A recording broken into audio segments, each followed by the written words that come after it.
Honorable Speaker, I present the interim budget for 24-25.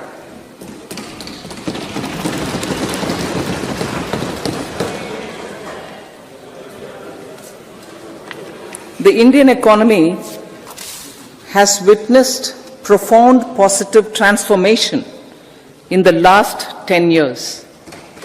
The people of India are looking ahead to the future with hope and optimism.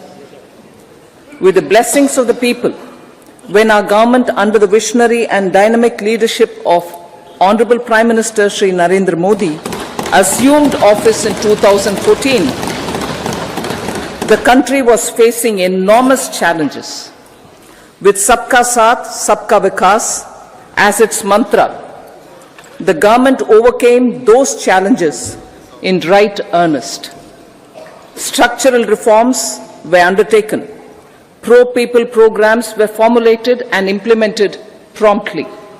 Conditions were created for more opportunities for employment and entrepreneurship. The economy got a new vigor. The fruits of development started reaching the people at scale. The country got a new sense of purpose and hope. Naturally, the people blessed the government with a bigger mandate. आज budget भी पेश किया गया है sir. आज का budget जो है इंटरिम बजट था, लेकिन जो भाषण वित्त मंत्री महोदय ने दिया वो एक चुनावी भाषण लगा, मुझे एक इलेक्शन स्पीच लगा। और अपनी सरकार का गुणगान ही करना है वो तो हर सभा में नेता भाजपा के करते ही हैं, लेकिन मुझे उम्मीद थी कि इंटरिम बजट में भी कुछ ऐसे कदम ले सकते थे जिसमें लोगों को राहत मिलती। ना तो उसमें महंगाई को कम करने के उपाय बताए गए हैं, ना रोजगार पर को ध्यान केंद्रित किया गया है। ले देकर सिर्फ अपना गुणगान किया है, अपनी पीठ थपथपाई है, और इस पूरे भाषण में कुछ ऐसा नया निकल कर नहीं आया जिससे जनता को कुछ उम्मीद जग सकती है। और मैं जानता हूं कि बजट इंटरिम था, और जिस तरह सरकार कह रही है कि अगला बजट हम बाद में पेश करेंगे, उससे कहीं ना कहीं बहुत ज़्यादा अति आत्मविश्वास दिखता है, ओवर कॉन्फिडेंस दिखता है। लेकिन ये एक ऐसा अपॉर्चुनिटी थी सरकार के पास, वित्त मंत्री जी के पास, कि वो कहीं ना कहीं किसानों के लिए, नौजवानों के लिए, मध्यम वर्ग के लिए कोई राहत नहीं दी गई है। और जब आप कहते हैं कि अर्थव्यवस्था इतनी अच्छी चल रही है, तो जो लोग मेहनतकश लोग हैं, खासकर जो मध्यम वर्ग के लोग हैं, मिडिल क्लासेस हैं, स्टूडेंट्स हैं, फार्मर्स हैं, उनके लिए कहीं कोई राहत, कोई हेल्प, कोई आर्थिक मदद देने का प्रावधान इस बजट में मुझे दिखा नहीं।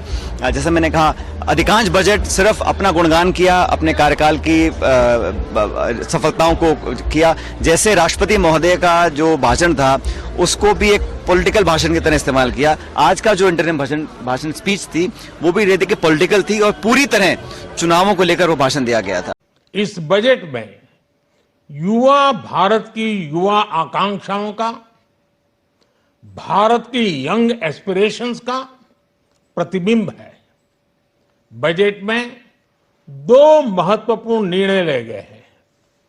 रिसर्च और इनोवेशन पर 1,00,000 करोड़ रुपए का फंड बनाने की घोषणा की गई है।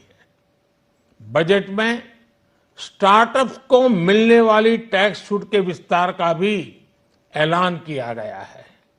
साथियों, इस बजट में फिस्कल डेफिसिट को नियंत्रण में रखते हुए कैपिटल एक्सपेंडिचर को 11,11,111 करोड़ रुपए की ऐतिहासिक ऊंचाई दी गई है। अर्थशास्त्रियों की भाषा में कहें तो एक प्रकार से स्वीट स्पॉट है। इससे भारत में 21वीं सदी के आधुनिक इंफ्रास्ट्रक्चर के निर्माण के साथ ही युवाओं के लिए अनगिनत रोजगार के नए अवसर तैयार होंगे।